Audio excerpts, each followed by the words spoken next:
Welcome, seekers of the unknown, as we pull back the veil between the living and beyond. Unraveling questions that plague our minds, and oftentimes presenting the evidence that may prove them true. Let us take you on a journey where paranormal becomes normal, and where what is right behind you just might be echoes of the afterlife or something more.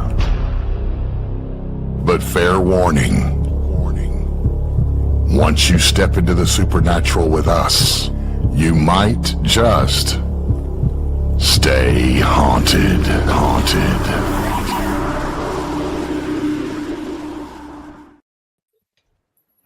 Hello, everybody, and welcome back to Stay Fucked Up. Stay Haunted. Damn full moon, freaking! I'm telling you, Full moon. We were hearing EVPs before the show started in the background, guys. We apologize for the late start. Unfortunately, our guest tonight, we were having technical difficulties. His camera wasn't letting him come on. We've got it solved. We got him coming on with his phone. We'll bring him in a couple minutes right after we look stupid and let him get set up. Even more stupid than we already look right now, but we're here. Thanks for hanging with us. Thanks for hanging with us. Sorry we started late. I feel like we just won the Super Bowl. Right? Happy Monday. We're going to Disney World. We're going to Disney World. Woo! Disney World. Made Carmela perk right and up. You're on camera. Yeah. I have evidence. Look at her. She's so happy. Thanks, Ernie. So, and what I said, just we were trying to work technical difficulties out with Ernie, and I was pumped. Like, I feel really energetic. It's February 2nd, so it's like 2/2/26, power of the two. I'm like, man, we're going to have a great freaking show. Yeah, jinx. And then technical difficulties. Shit. Technical. Silly on us. Technical. So if you're not paying attention, Audra and I are in separate rooms again. I am in Whippany, New Jersey. I had for my work, I had 3 of my markets, Long Island, Westchester, and New Jersey, open today. So I am traveling for the next 2 weeks. So you will get to see me in this weird color because I'm in a hotel room, and the lighting in this room sucks. So Audra is, of course, at home in Toledo, Perrysburg, in her witch's den. And Todd and Carmela are about an hour and a half south of me in New Jersey. So, woo-hoo. In our witch's den. In our witch's den. In their witch's den. We were joking with Chris because he looked like when he first logged on. Disney. He looked like one of the hitchhiking ghosts from the haunted mansion ride. He had a little green hue to him. That's funny. Well, what was really weird is we were waiting for Audra to join, but for the show we were waiting for Ernie. And while we were sitting here, Carmela heard an EVP. Yeah. What'd you hear? What did I say to her? We didn't hear it. How we know? No, I'm asking. But I said it out loud. I know, but you know me. I forget shit 2 seconds ago. Well, apparently I do too. It was something like we were talking about Jeeps. We were talking about, and then it said where to go or why. Yeah, where did you go? Yeah, where did you go? Along those lines. Is what you heard. Or at least that's what you told us you heard. I did hear something, but I haven't heard it again. Hey there, Raul. How are you? And you're only 25 minutes from Raul, Chris. Oh, really? He's that close to Whippany? That's what he said. Yeah, he's North Jersey. Yeah. Hey, Eleni. How are you? Thanks for tuning in. Thanks we just started. Yeah, we had some technical difficulties, Eleni. So it's a full moon again, Eleni. Yeah. We will cut Ernie short tonight. We'll run over a little bit. If you're listening on the UNX audio, we apologize for the late start. Yeah. If you want to switch over at the top of the hour to the YouTube to finish the show with us, we'll finish the show with you. We're gonna give Ernie his time. We're not gonna rob Ernie of his time. Nope. Been looking forward to this. No. No. Yes. We will not do that. So aside from the technical craziness, how was your weekend? Real fast. Real fast is exactly how you just explained it. We blinked an eye. And So my weekend was, I was in Hartford, Connecticut last week for work. After the show, I flew out Tuesday morning, came home Thursday night, was home Friday, was home Saturday, and left Sunday morning. I've been here since Sunday. Beautiful out. Yeah. So my weekend was 2 days, and this week's going to be shorter. I'll get home Friday at 4:30, and I fly out again Sunday morning. I was going to ask Jenny, have you found any iguanas, frozen iguanas yet? Or Mondo? Is it Mondo or Jenny? I think that's Jenny. Hey, Jenny, how are you? She's in my 305 Mondo. Yeah. Yeah. Is it? I thought he was Mr. 305. Anywho, they were cold. They're collecting iguanas. We were just watching videos beforehand, right? Yep. Yes. Yep. By the truckloads. Right. dropping So I'll iguanas. give you guys a joke. Have them. In the last 4 weeks, I've been to Boston, I've been to Philly, I've been to Hartford, I'm in North Jersey. Today was a high of 20. Today was 22 degrees, and we're standing outside going, this is fantastic. I get on a phone call this afternoon with all of our regional directors for the company, and the guys that are down in Florida, oh, they're both there. There we go. They're both there. So the guys that are down in Florida, where Jenny or Mondo are going, oh my God, guys, we got up this morning. It was 30 degrees.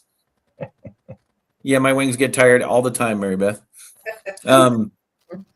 The guys down in Florida going, oh my God, we woke up. It was freezing this morning. It was 30 degrees. And we were standing outside this morning in North Jersey going, it's 22. This is nice. Feels great here. And the guys in Florida are thinking 32 degrees is way too damn cold. When I came back, I was, I leave the prison to go home for lunch and stuff like that. And when I came back, it was like, damn, it's nice out. It felt like The sun was out. sun was out. Damn, I thought for a second I had a vision. I was in the Bahamas. It felt so warm. So everybody down in Florida, they're picking up frozen iguanas and they're turning them in and by the bucketfuls, like hundreds, because they're freezing and they're going dormant. They're going docile because it's so cold. All these people in Florida are picking up these iguanas to get them out because they're an invasive species and turning them in to the wildlife centers down there. And we're up here going 32 degrees next week. What? We're wearing bikinis. There he is, Mr. Yakuza. All good in the guard state. Stay frozen. That's right. Just Mondo, chilling. Again about Disney. Yes, we saw the fountains were Yeah, frozen. if you saw it in Epcot in front of Epcot. Remy's ride, the water fountain was frozen. It was so cold. So it's cold when they got Florida, freezing when water that is. in Disney, and it's not part of the ride feature. So it looks like Ernie's still getting set up. So I will tell you a funny Disney joke. Does everybody want to hear a funny Disney joke? Yeah, give it to Sure. I've probably heard it if you've told it before. Mickey Mouse goes to his lawyer Oh, and he's filing for divorce. Says he wants to divorce Minnie. And him and the lawyer are arguing for like an hour. And the lawyer finally tells him, he goes, I'm telling you right now, you can't divorce her because she's crazy. He goes, I didn't say she's crazy. I said she's fucking goofy. But I'm fine. See? It's Where's the goofy, all applause? right. That deserves an applause. Sure, I did. I'm gonna start to sing, All right. guys. All right. So how was our weekend? It was good. We had a great weekend. It was great. Yeah. It was great. Yeah. We went to a new location, did an investigation Saturday night. We were supposed to do, actually last weekend, we were supposed to do convent down in South Jersey by us with all convent artist tattoos, the old ladies art studio with 9 lives and stuff like that, but they had to cancel because of the weather. They moved it to this Saturday, but we had already had this investigation set up at Copenhagen Historical House in Monmouth. It was actually freehold. And actually, Eleni, she's a psychic medium. We had met her at the Ritz Theater on an investigation, and been communicating with her, and we had a really good night at this location. A lot of activity, so it was We had a lot going on. a lot going on. So it was a lot of good timed and relevant responses. I sent I think I sent you that dead bell clip. I sent that to Ron. I said to Ron and Lourdes, I says, here's your Monday dose of dead bell. So it was a great location. Hopefully we'll get some people to get out there and support it. And but so far, after one investigation there, kind of initial, it was pretty good. So Nice. But we had a good time. Yep. That's And then fantastic. Sunday we just We did relaxed. nothing. We didn't do anything because the weekend was so short. Right. But the Too good news short. is, Bye. it looks like Ernie might be ready. That sounds good. Let's get to our awesome guest. Thumbs up. Like Yes. it. 2 thumbs up. He's ready. Two Yeah. thumbs up, he's ready. All right, guys. So this week, fantastic guest. We've got Ernie Atwell, paranormal researcher, investigator, and author. Ernie is a paranormal researcher, investigator, and author, and was featured on Travel Channel's hit show Haunted Hospitals. He is a Roman Catholic and started his pursuit of spiritual knowledge at age 9 when he developed a devoted passion in the theories and studies of Catholicism. Ernie's curiosity and obsession with spirits, angels, and prophetic visions eventually led Ernie into the field of the paranormal, and he went on with his first real investigation in 1999. So he's been at it for a few guys. Ernie currently hosts lectures, seminars on paranormal and spirituality at a variety of events all over the country. Along with his paranormal partner, they host investigations at many haunted venues. Ernie and his paranormal partner keep their main focus to helping folks that are experiencing possible activity in their homes, businesses, and land. He currently has 3 books out and a 4th one that is due out by the end of 2026. Everybody say hello to Ernie. Hello, Ernie. Hello, Ernie. Welcome. Hey, Yes. before we start, I got one thing to say. Go ahead. Now you all know why I have a tech guy. Chris I get it. is our tech guy. I'm half tech. I can get through some things, but Chris is, he's definitely the tech guy. So that's why I was like, let me call him and then kind of see if he can help you over the phone. Look, when I first came into the studio at like 8:45, my camera was actually working. That's weird. Like I could see I don't know what the heck I clicked, but then that screen came up that said click the camera in the toolbar. So it was definitely my fault. The camera was working fine. So anyway, whatever. No worries. It's all We'll just sorted. chalk You're it up good. to the paranormal. It's our That's spirit right. friends playing. That's it. Oh, so okay, so Appreciate you Ernie, so first. Oh, no worries, brother. No worries. So first time we've had you on the show. Every time we have somebody new on the show, we like them to tell our audience, besides the Roman Catholicism and your passion towards the theories and studies of that, what else drug you into the paranormal? I guess it was. I mean, it's kind of hard to put my finger on it, but I just as a child, I just had this obsession with spirits and angels. And at age 11, I had my first real personal experience. And that, I mean, there's a whole chapter devoted to it in my first book. But I think that's what, I had already had this love for the field, so to speak. And then, unknowingly, I had my first experience at such a young age. And that's kind of what kept the fire burning. And like you mentioned, I went on my first real investigation in 1999, and I wasn't sure, what to expect. I went with 3 other people, and basically the reason that they asked me was they knew I was a researcher of this my whole life, of the afterlife.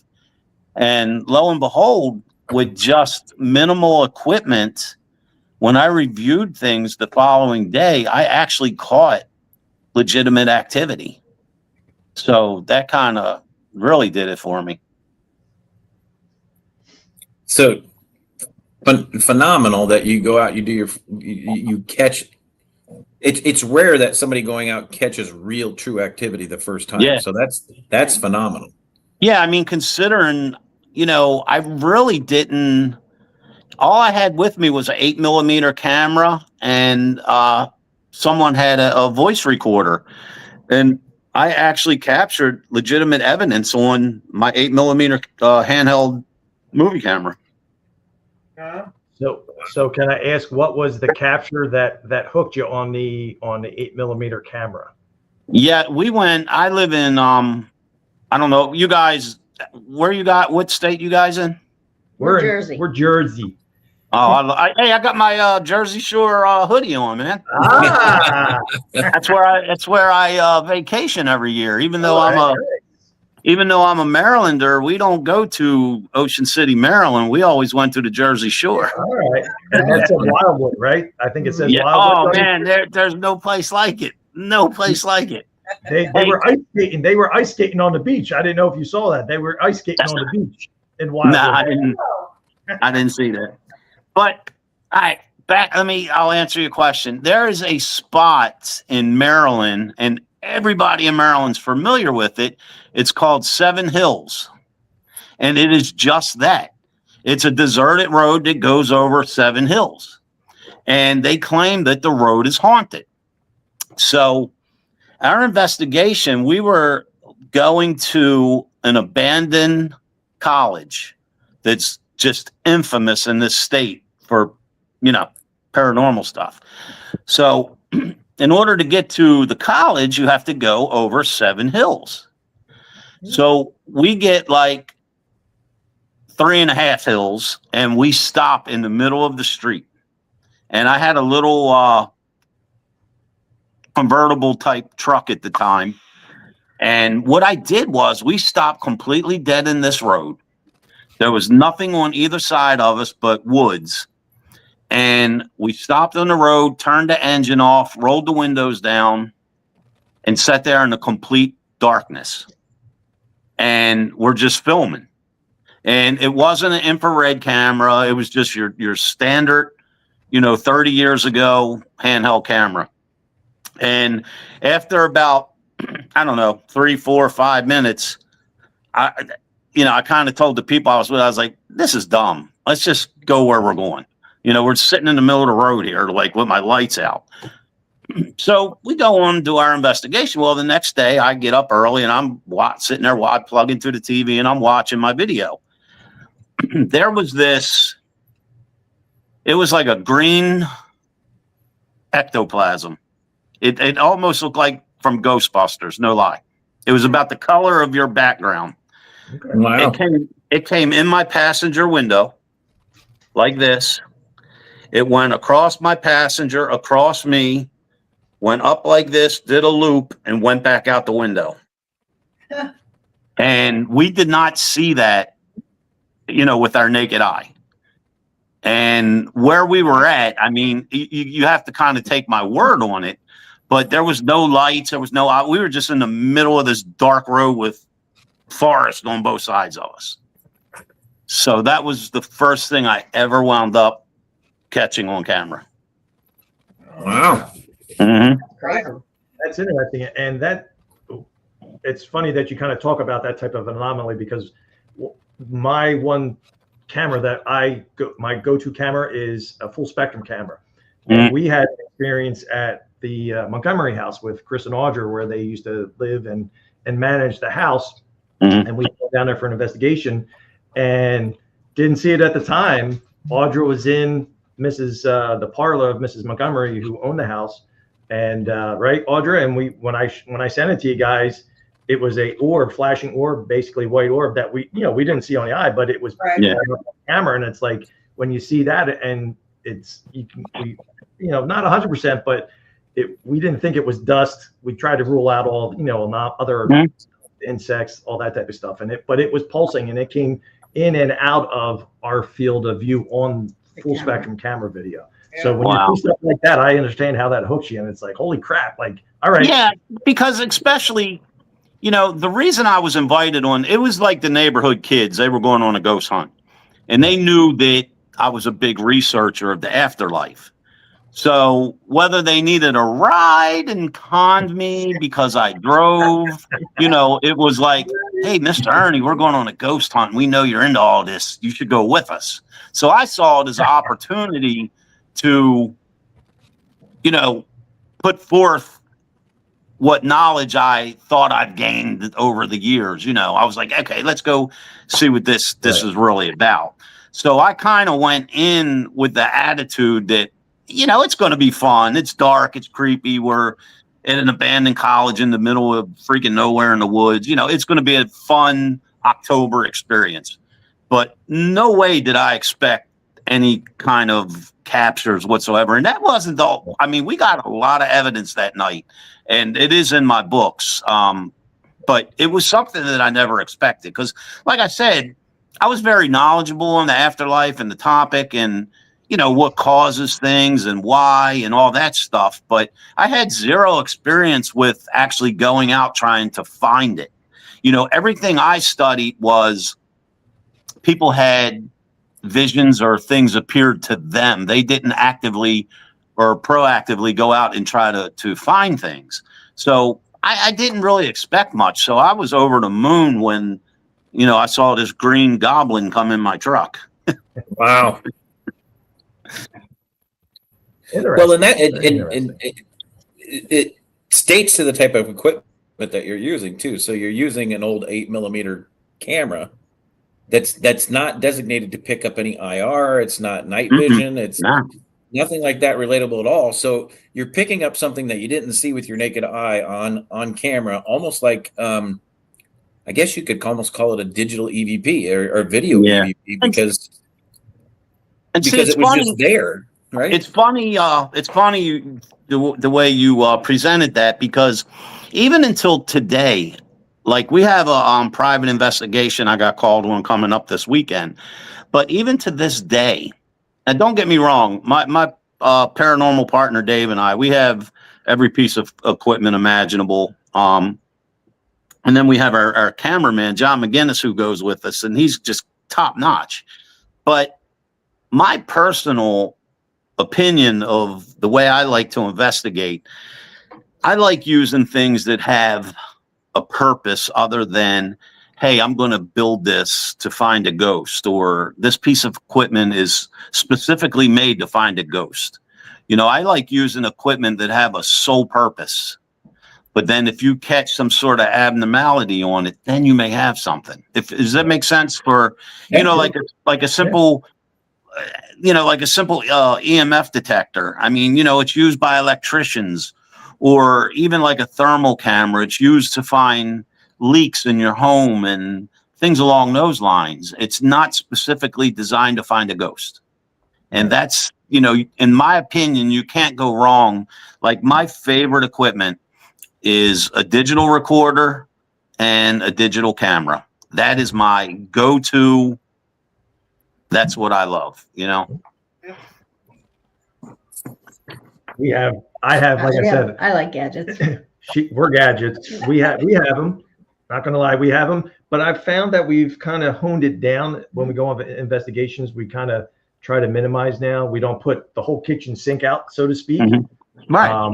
But the full spectrum camera, dead bell, EMF, which is EMF, and triple. The full spectrum camera, man, when used properly, that is such a good piece of equipment, because many, many years ago, when I was with my original team, we were investigating this mansion, so to speak, and everyone, they knew they captured this piece of evidence. You have to forgive me. I'm just so tired. You're good. My brain's kind of moving slow. But they captured what they thought was this great piece of evidence, and it actually looked like a great piece of evidence. They were sure that they captured a mist or some sort of shadow along the wall. Okay. And there was nothing there. We were filming with 3 different cameras, people taking snapshots. Well, that was the debut of when Ernie got his full spectrum camera. So I started snapping photos with that, and come to find out, exactly on the wall, which divides these rooms, what they actually captured was that piece of wall had been replaced. I know where you're going. So Once it was sanded and painted over with the naked eye, you couldn't tell. With the digital camera, it came across as a possible anomaly. But with the full spectrum camera, you could see it was a new piece of drywall. Right. Cool. Yeah. Very, very similar to what you're explaining is very similar to like polarized lenses on sunglasses, right? Exactly. Polarized lenses on sunglasses, you look into a lake, you can actually see the fish under the water. But if you have just regular sunglasses, you're not seeing that. Exactly. Very similar. Exactly. Yep. Exactly. That's awesome. It's amazing how people that have done investigations like you and Audra and I and Todd and Carmelo, the more experience you get with the equipment, the more you realize that some of the anomalies that people are catching is just something that the equipment naturally does on its own, and you can debunk it. Yeah. You have to. I mean, I'm saying in general. I'm not directing my comments toward you all personally, but you have to. You have to go in there. Like when I interviewed, I have a case Saturday night. And, like I explained to the lady, during the initial interview that, my crew and we come in, well, I say crew, it's me and Dave and our cameraman, John, if that's considered a crew, but we come in with the notion that this place, there's nothing going on and we're going to show you why. You know what I mean? So that's the attitude that we keep. This is the way, like someone asked me what I meant. And I was like, I know I have my weird theories, but if you come across a dead body, I don't mean on a paranormal investigation, I'm saying in life, if you come across a dead body and you're not sure, there's no signs of anything, okay, but it's just a deceased person. Right. You have to investigate that body to rule out that it was not some sort of homicide. Right. And that's the perspective I like to have when investigating the afterlife. You can't go in with every little Uncle Frank or a demon or whatever, Right. So touching on that, as far as the approach that you take as far as looking at investigations, thank you for your service, because I know you're in law enforcement, and it's interesting, having been in that field, that we would assume or would anticipate you have that type of thought process going into, Right. looking at evidence and stuff like that. So at what point, so like early on, you said you had your first experience at 11. And then over the, past 20, 30 years that you've been investigating, tying into your Roman Catholic background, because we're both Roman Catholic. So how do you find a balance between that belief system and kind of, when you're doing investigations? And Good question. I'll try to make this, because I know sometimes I sound like I talk in riddles, and I probably will have people more confused than your question. I know, right? I drive my wife crazy. She's like, just answer the damn question, would you? That's it. I have a very, very, very, very strong belief in my religion. And I feel that, and I'm not hustling my books, but I actually wrote about this too. We'll give you time at the end of the show to do that. So That's right. And at the end, you're good. I have these theories that everything in our life is preset. God, each person on this earth, I don't care whether it's good, bad, or indifferent. Everyone is here with a preset purpose that only God knows. And some people may live their entire life and still not know why they were here. That's me. And you just have to have faith and confidence in your faith to stay on whatever path you were put on. So I feel that anything that we experience with the afterlife, any evidence that we come across or capture, I feel everything somehow ties into God. It's so, sometimes, like, I'll get called on a case And the person will believe in the afterlife, but not believe in God, which I don't understand in my mind how that works, because, you know, most investigators are tracking or trying to document a person's energy once the lights go out on their physical body, where to me, I understand that it's energy, but it's a person's soul that we're interacting with. Right. So everything, in my opinion, somehow turns back to God or your soul. Does that make sense? Yeah, absolutely. Makes Yeah. absolute sense. Mm-hmm. And that's, yeah. And we, being new investigators, we've always been curious about the history and going on walking tours and history, paranormal Right. tours, like that.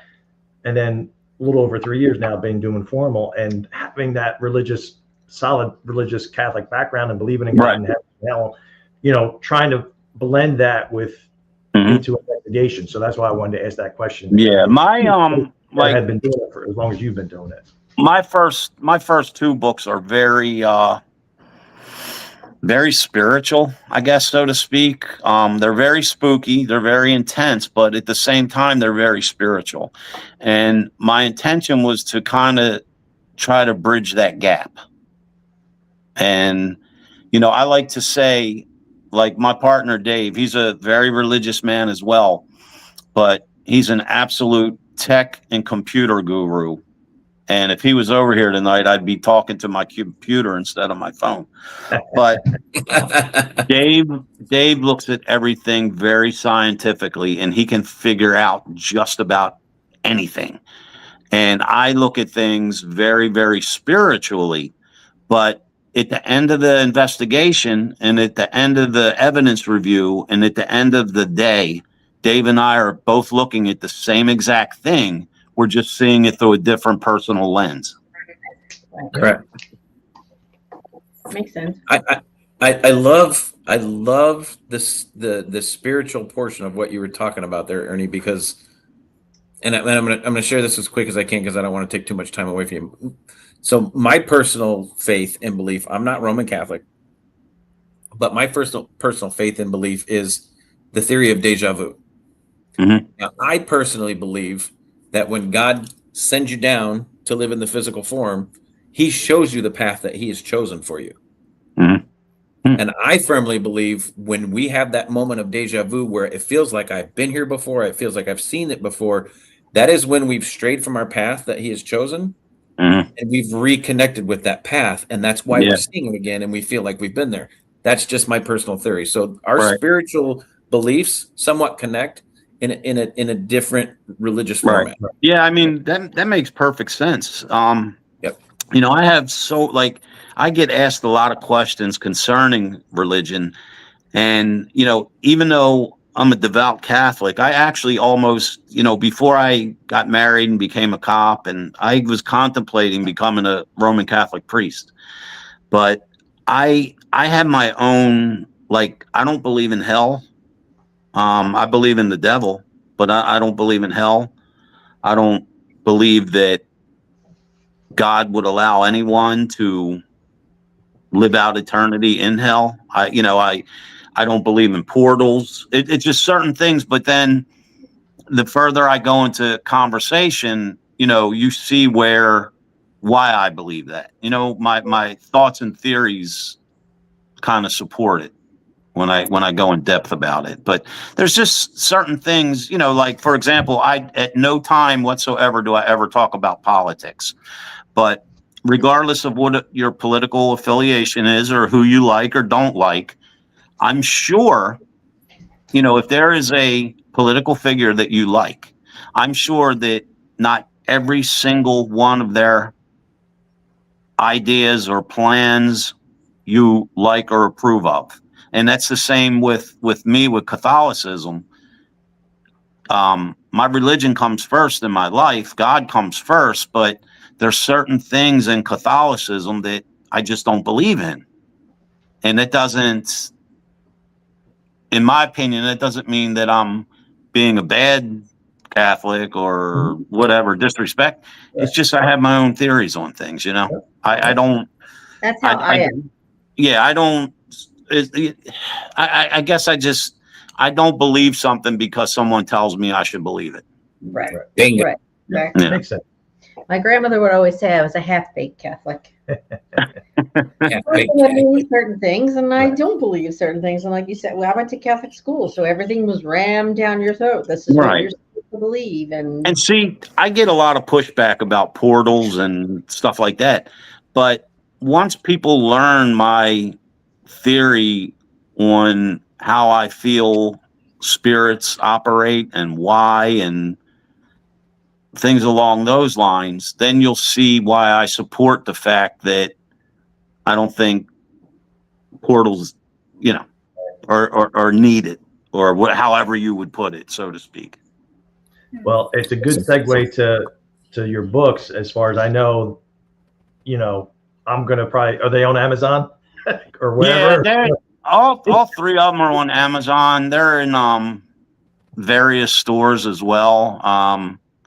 I'll actually be doing a book signing in 4 weeks at a shopping mall, and one of the stores is actually they're coming up with a contract now where I'm going to be placing my books in that store as well. So, Okay. but yes, Awesome. you can buy them on Amazon. Absolutely. Yeah. So we watched. So I know I reached out to you last night about your segment on the haunted hospitals. So The Ghost on the Road. Ghost on the Road, and it was weird because I messaged you a couple times because I was looking at it and it wasn't titled, and I'm like, where the hell is this? I'm like, I can't. None of the title said Ghost on the Road, and I'm like, God damn it, where the hell is it? So Ernie, give us a brief synopsis of your episode on hospitals. Yeah.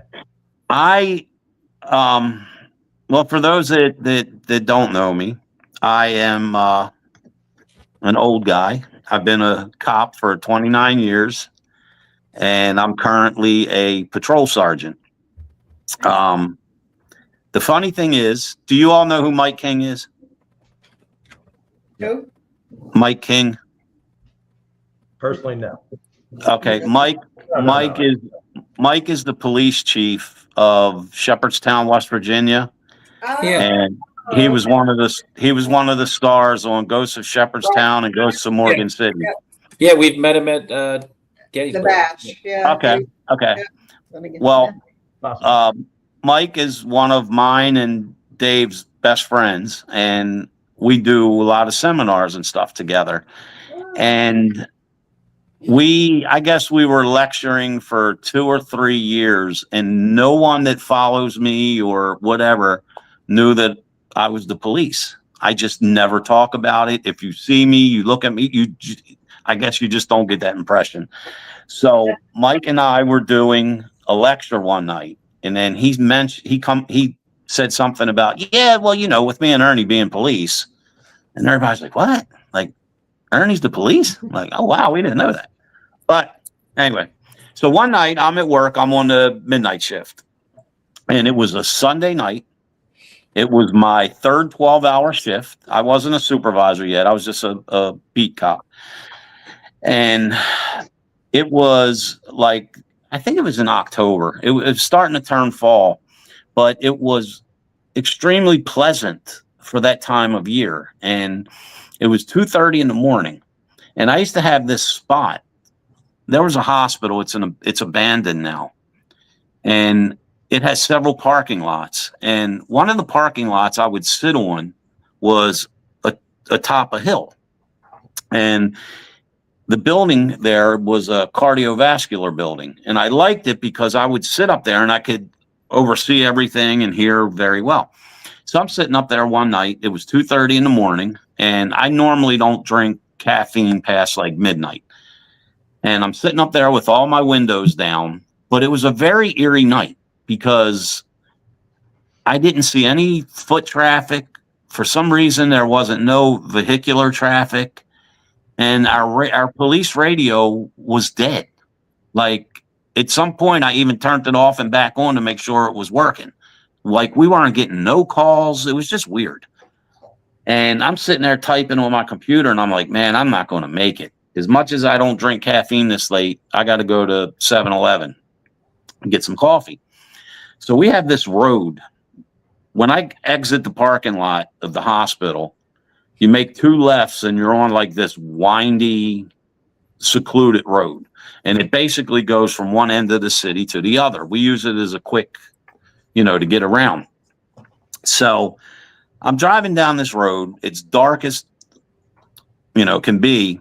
And I knew there was a lot of wildlife and deer. So, of course, I'm driving slow. I got my high beams on. And I come up to a portion where I kind of have to bear left and then right. But the good thing was you could see, if you look straight out, you can see if there's any oncoming cars.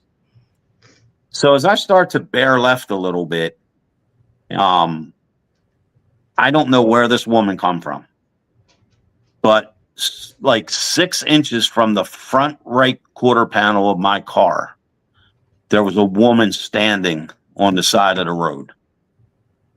And I mean to tell you, it scared me. It was like a jump scare, more or less, because she just came out of nowhere. Right. I swerved my car and I put my rear deck lights on. So in case a car was coming down, they would see me. And I jumped out of my car. And I thought it was a woman in distress by the way she looked. And when I got out of my car, that woman was nowhere. Now, to the right of me, to the right of my car where I saw her, there was a field. It was an open field, and it went up a hill, and way up on top of the hill was a single house. To the left of me was a guardrail. You go over the guardrail, there was a paved foot and bike path, and below that was a creek.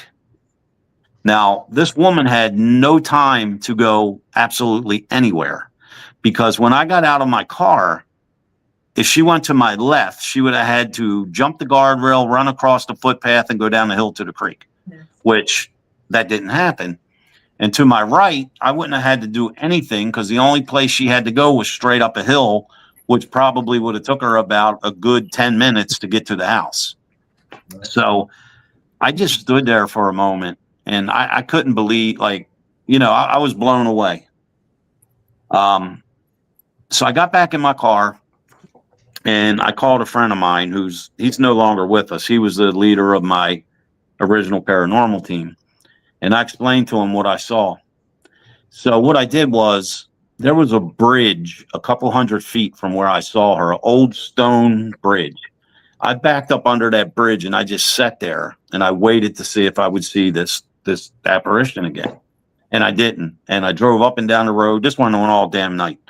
I never seen her again. So, guess a few months. This is the only thing different from the real life story and the television version. In the television version, to make my story more exciting, they made everything happen in one night, but it was a few months apart. I was at home one night about a month or so later, and my cell phone started ringing.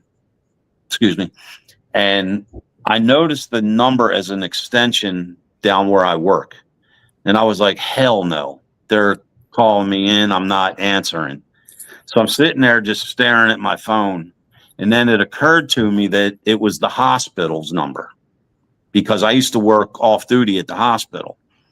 And I said, oh, shoot, man, either an officer got injured or shot and somebody's calling me from the hospital. So I answered the phone, and it was one of the security guys. And he asked me if I remembered him, and then said, hey, I know you're into all the paranormal stuff. When you come back to work Friday, could you stop by the office? And I said, yeah, sure. So when I go back to work that Friday, I'm on night work still. I go right into the security office before he leaves. And he said, man, the strangest thing happened. He said, I was sitting up on the cardiovascular lot, and that's where I sit. And he said, I was sitting there in the security truck, and I'm filling out my end of shift report or whatever. He said, and I heard a girl say to me, are you okay? He said, I stopped for a minute. He said, when I looked up, there was this girl standing in front of my car. He said, she had long black hair. and she had a gray gown on, like a hospital gown. He said, I put my head down. I set my clipboard down. When I stepped out of my car, she was gone. He said, I don't know where she went because her only escape was to go straight down the parking lot to the exit, which was probably 1,000 feet. She wouldn't have made it that quickly. And, you know, I loved it because that was the parking lot I sat in. And, you know, I just explained to him, I basically calmed his nerves down and told him there's nothing to be afraid of. And, you know, just be observant. And if anything happens, you know, call me. So that made me think of my encounter. So I decided to leave the hospital and ride back down the secluded road. But then it occurred to me, man, that description he gave me was the same exact description of the lady that I saw. Except when I spoke of her to my friend, I referred to her as wearing a gown, a dress, because it was quick when I saw her. It was quick. But she had a gown on and she had long black hair and she had her head down where I couldn't see her face. It just looked dark. I couldn't see no facial features.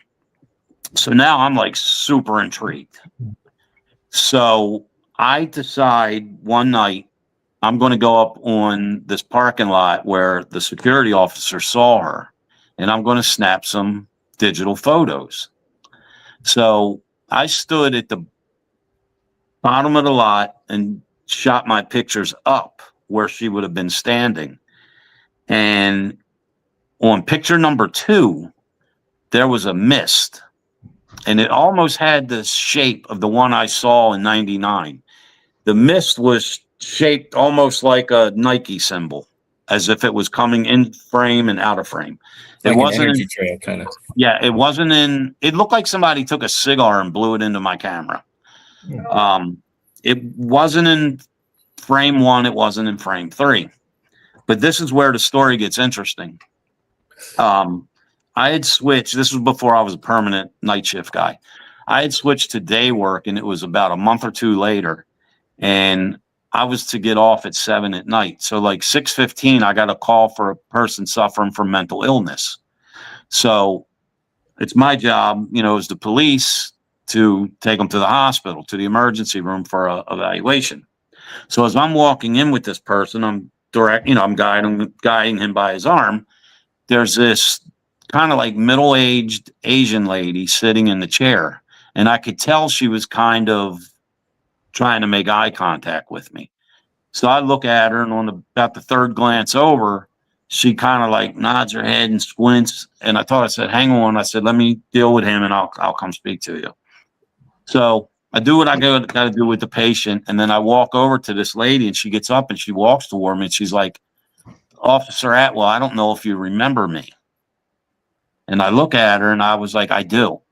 I said, last year your mom had cardiovascular problems. Paramedics were called, but I was first on scene. I said, how's your mom doing? And she kind of rolls her eyes and she's like, well, she's here now in the emergency room. I was like, oh. But so I thought this is where the conversation was going. She goes, I have a question for you. And I said, sure.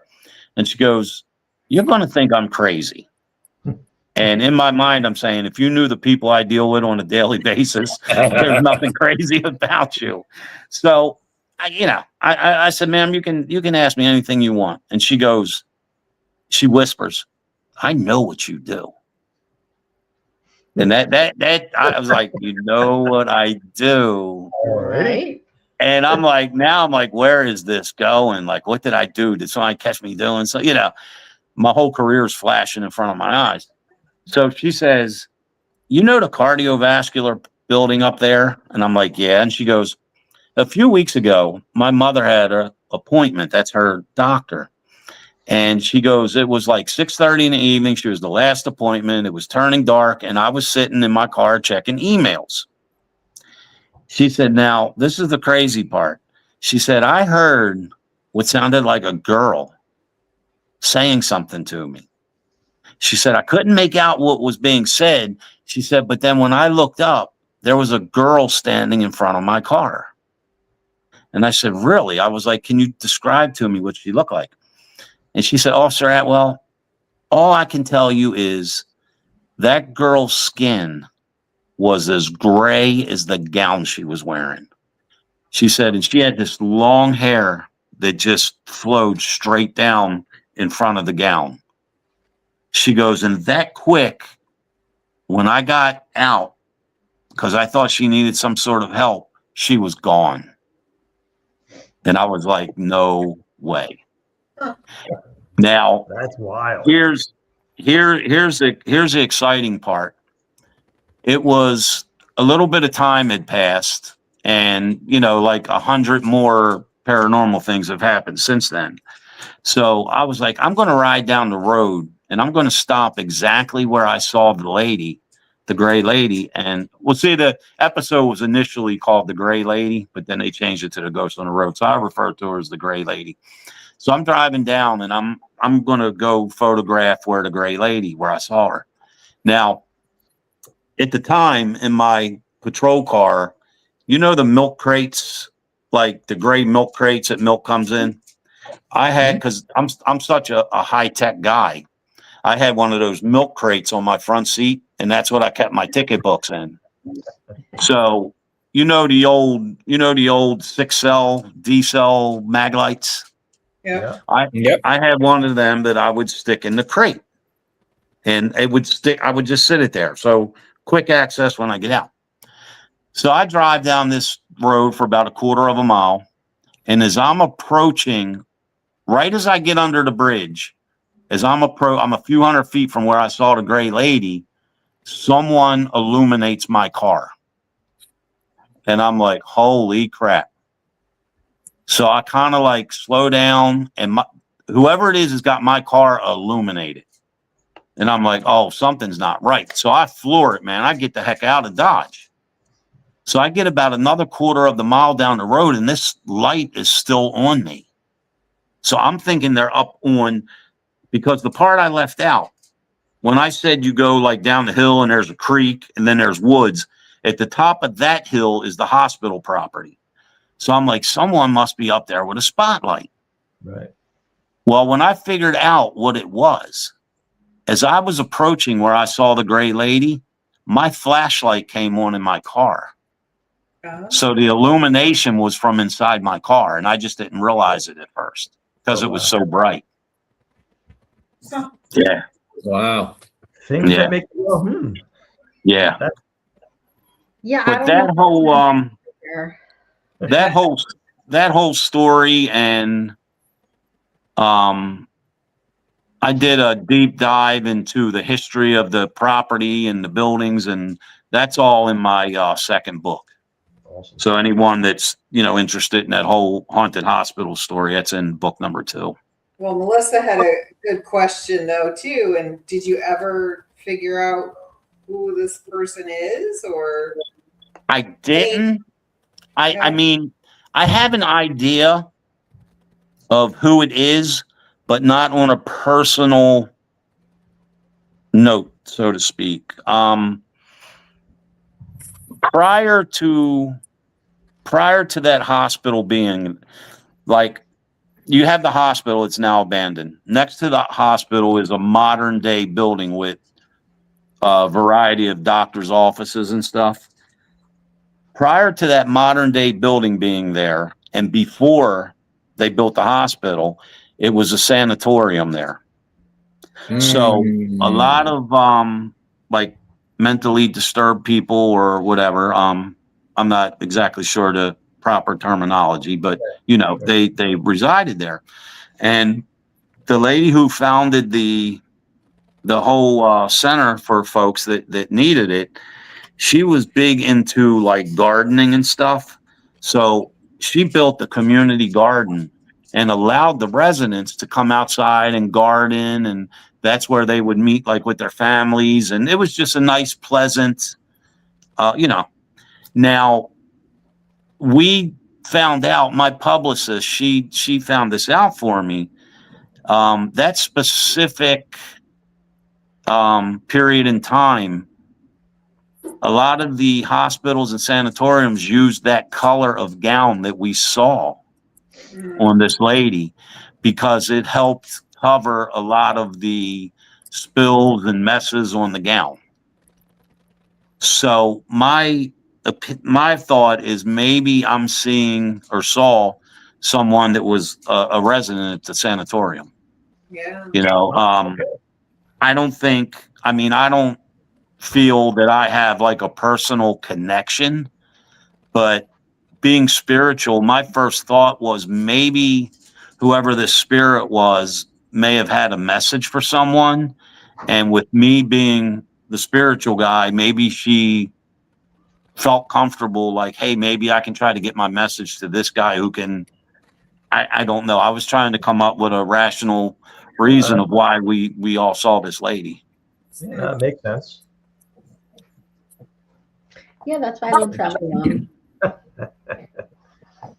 Travel in pairs, as they say. Travel in pairs. Yeah. So Very has there been any other sightings aside from your experience and those two other individuals having I've those had experiences? I've had no one has come forth and said anything about that area. However, I got my dog here is next to me, and he gets, when I'm on the phone or speakerphone, he gets jealous and he kind of like starts whining. We all have dogs, and Oh, we know. we know our dogs do the same thing. But one morning, this is the only other experience I had in the exact same spot. One morning I was riding down the road. I was headed home. I think it was October 18th, a few years ago. It was 6:18 in the morning, and it was turning daylight, but it was more dark than daylight. And I was leaving later that day. I was in a Halloween event with psychic medium Lori Johnson. We were on a weekend event in West Virginia. And I'm driving down that road, and just as I'm approaching where I saw the gray lady, to my left, I saw someone that was jogging the footpath, and they started to slow up. So, you know, just showing some common courtesy, I stopped my car because I figured they were going to come, you know what I mean, through the break in the guardrail and cross the street. So I'm sitting there and I'm waiting for this jogger. Well, the crazy thing is, when the jogger was like, even with my car, they were still on the footpath. They came through the guardrail into the road, but they didn't come through the break in the guardrail. This figure ran through the guardrail. Now, I believe it was some sort of shadow person, but the thing that was different, I could actually see the pumping of the arms and the legs moving, but it looked like the black figure that's like on a restroom door, you know, to let you know it's men or ladies. Yeah. This figure, it stayed as a shadow figure, ran directly in front of my car. And when it hit the spot where the gray lady, where I saw her, it just dissipated. And I was like, I couldn't believe it. It was the same exact spot. And I legitimately thought it was a person jogging. And that's why I stopped my car. I was like, it's dark. They were in dark clothing. I'll let them go by. But the whole entire time, it was a shadow figure. Wow. That's interesting. That's interesting as hell. I don't travel Yeah. alone. Do you still go back to that same area quite a bit? Yeah, because I'm permanent. Like I said, I'm permanent midnight shift sergeant. And that's just an access road that we, you know, we're saving 20 minutes of going around town by taking this secluded road. So yes, I travel it all the time. The hospital's been abandoned for quite some time now. And it's actually set for demolition, I think. So I'm waiting to see what happens with that, you know. Yeah, I was just going to say that. I'd be curious to see if it stirs anything up if and when that does occur. Right. Now it's funny, man. I got to work one night. I was headed, because we all take our cars home. I was headed down the road one night, and this was just last year, and I logged into the computer, and, you know, I can see everything going on. And I saw a ton of police cars at the address of the hospital. And I'm like, oh, wow, there's something going on there, but it's abandoned. Well, I read the notes of the call, and it said that a person was walking through the parking lot with, walking their dog. And on the top floor, they saw a man in one of the windows looking out. And they thought somebody had broken into the hospital. So the police had the hospital surrounded, but I actually stepped on it a little bit to get there and help the day shift that was still working. And the place is boarded up, man, like Fort Knox. You can't get in there. Yeah. So we've investigated multiple hospitals, and nobody's can convince me that there's anything more haunted. Well, you have to figure, man, look at it like this. You have to look at it like this. Look how many floors there are in a hospital. And the only time the police take a DOA report in a hospital is when the death occurs in the emergency room. You understand? Because the person's brought in or whatever. Right. All the other floors of the hospital, people expire all the time that we don't even know about. Right. Now, I've already gotten called to the emergency room, and this is true. This is not fabricated.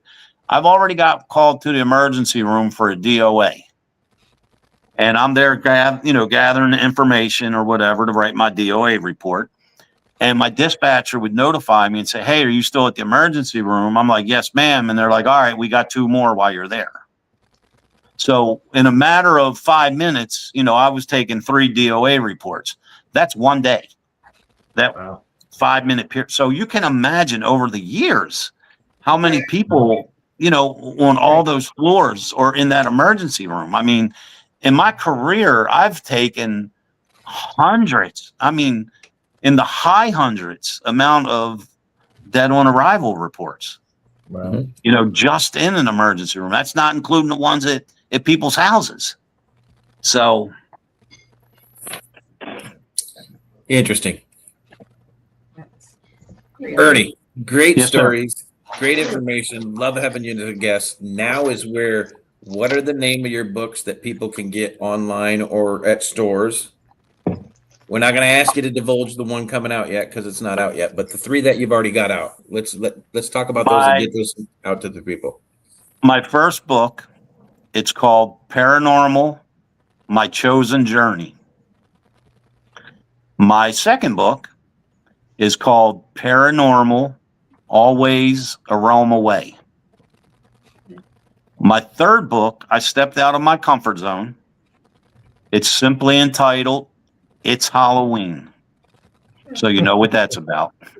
All right. Nice. What I did, my first 2 books are very intense, very spiritual. Basically a paranormal timeline through my life.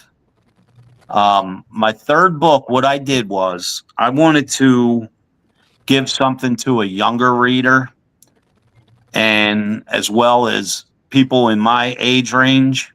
So what I did was I wrote about Halloween growing up in the 70s and the 80s, and what we did and where we went and how we celebrated it, and the silly, crazy, spooky stuff we did. And also in the book, I included everything that we celebrate today, Halloween related. I put the origins and why and where and everything. So, I even went as far as, black cats and candy corn. And, so the kids today that, go to the church parking lot and trick or treat out of somebody's trunk, they can read the story of when you used to wait in line and for 15 minutes at each house because it was like 50,000 kids out. And, it was just so much more, nostalgic and spooky. And, and I wanted to share that with the younger generation. But then as I get to writing, I'm like, oh boy, people my age are going to say, hey, I remember that, man. I remember going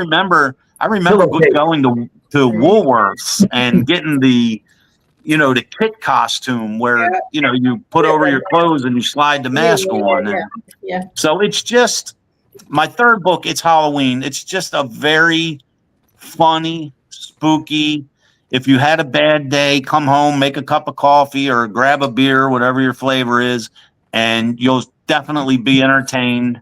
And you'll be like, wow, I really remember that, Now, my fourth book, I'm going back to the paranormal, and that's entitled Paranormal, My Journey Forward.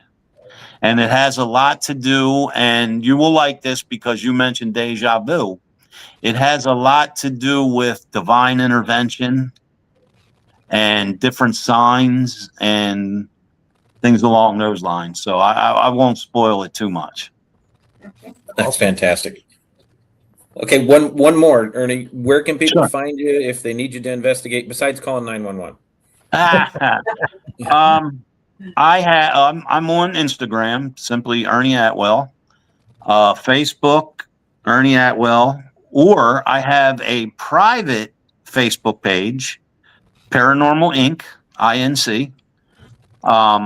And basically what that is I keep it private so I can keep the drama and the nonsense out. Yeah. But what it is, it's just, I wanted to come up with a page where people can feel safe to come in and ask questions and say, hey, I captured this photo. Can you tell me what you think it is? Without being disrespected. And, I have like 2,500 people on that page from all over the world. A lot of people commenting. You're going to say, oh, wow, I just saw them last night on TV. So there's a wide range of people on that page. Right. I've had that page up and running for 9 years. And in the 9 years, only 2 negative comments got past me or Dave.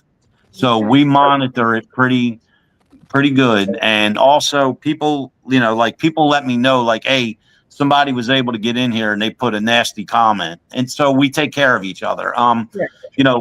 So the Paranormal Inc. page, that's just hey, share your upcoming events, share your podcast, share your photos, share your dog Halloween costume. It's just a fun page for like-minded people.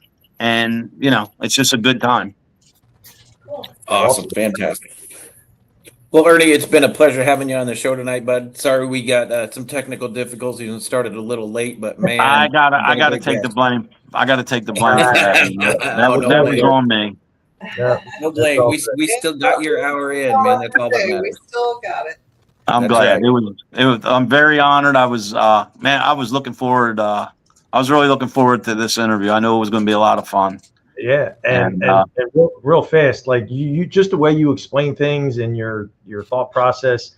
Like Chris was here. I know Chris had a long day, but that was my kind of like Chris was like it was like story time with Ernie, and and we'd love to have you back on because I have a bunch more questions that we. Hey, before I go, here's a funny thing. I had I've had people that never heard my name before buy my books, and then of course everyone I knew bought my books. But I've had people tell me that know me on a personal level. They're like, man, when I read your book, it was like you were just sitting there talking to me because you write exactly the way you speak. And the thing is, I don't try to use big words. I want people to understand. When you're reading my book, I want you to feel like you're watching a movie inside your head, or like you're simply sitting here talking to me. I don't want to try to sound impressive. I want the people to get the most. A friend of mine, Tracy, she is not a reader at all. And she bought my first book, which is 331 pages. And she said that's the first time in her life that she's ever read a book without putting it down. She's like, it just drew me in just because you write just the way you speak. So I was like, I took that as a serious compliment. I'm not a big reader, so awesome. That's good awesome. For him. I'll let you know how that works. And then one last question: Are you going to be? Are you going to be at any events in maybe Gettysburg? Yes, I'm of course I'm at the Gettysburg Bash every year, but I have just real quick in 4 weeks, March 7th, I will be at the Susquehanna Valley Mall in, I forget what part of PA. I will be at the Cryptid Collective. I will be signing and selling my books.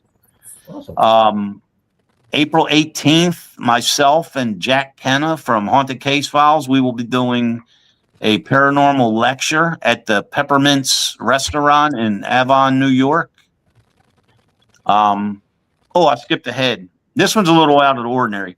The third weekend of March, I will be at the Eisenhower where the Gettysburg Bash is, but I will be a guest in an event that's called Sip, Shop, Shine.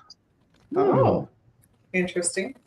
I don't know. I guess they're sipping wine and shopping with the vendors, and it's like a health and beauty. So I guess everybody will be shining once they get their makeover. I'm just there. So I'll be there selling my books. The wine will make them glow a little bit. Make them drink, and then they'll buy. Yeah. And then I tell you a good event coming up. This is just the second annual. The third week in June, I will be at the Old Stone Jail in, is it Evans, Pennsylvania? It's the Old Stone Jail. Okay. Like not far from Johnstown, I think. Okay. But it is a 2-day, or it'll be a 1-day paranormal convention, and it's going to be great. It's going to be me and Patty Negri from Ghost Adventures and Santiago from The Walking Dead. And if you're a fan of the Scream movies, our friend Heather Matarazzo, she was in the Scream movies and Princess Diaries and currently in the show Wednesday. She'll be there with us again. So that's the third week of June. And then, of course, in July is the Gettysburg Battlefield Bash. We are already attending. We will see you there. And yeah, we'll make sure you come by my table. I'm usually by Mike King. Okay. He's usually right next to me. And this year, why talking about Mike King, Elizabeth Saint will be there this year for the first time from Ghost of Shepherdstown. Okay. Oh, So, nice. Awesome. Gonna We be will definitely fun. swing by and see it. Gonna be fun. Fantastic. All right, guys. Thanks for tuning in again this week, guys. Make sure you tune back in again next week. We've got Full Moon coming on. And Ernie, thank you again one more time for being on the show with us. Appreciate Guys, it. remember, get out there, see all the events that Ernie's at, get to Gettysburg Bash. Make sure you're buying his damn books. Don't hold back. Get on Amazon. Yeah, Go get Ernie's books. if you like paranormal, man, you're gonna like these books. They're pretty intense. They're real good. Good deal. I try to write so I just want people to enjoy it. Because I'm a very avid reader, and I think reading is very, very important. I think self-education is important. So my goal was not just to suck people into the paranormal, but try to get more people to go back to doing something healthy, like for your mind, like reading. You know what I mean? And and also, like I said, just find me on Facebook or on Paranormal Inc. or follow me on Instagram. And hey, fantastic. All right, guys. Thanks again one more time, Ernie. Thanks, guys, for joining in. And remember, guys, careful what road you drive down. You just might stay haunted. Have a good night, guys. We'll see you next week. Thanks for tuning in.